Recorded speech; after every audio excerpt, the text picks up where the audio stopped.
tahniah, penyimpan emas di Public Gold dah mencapai 1,850,000 orang.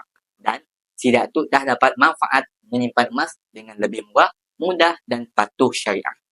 Jadi, tahniah untuk pemilik PG kod PG1850000 dan 0, iaitu Tuan Muhammad Hasnul bin Muhammad Hafiz. Dan introdusernya adalah Puan Khatizah binti Abdul Qadir, yang merupakan seorang dealer Public Gold yang terlatih.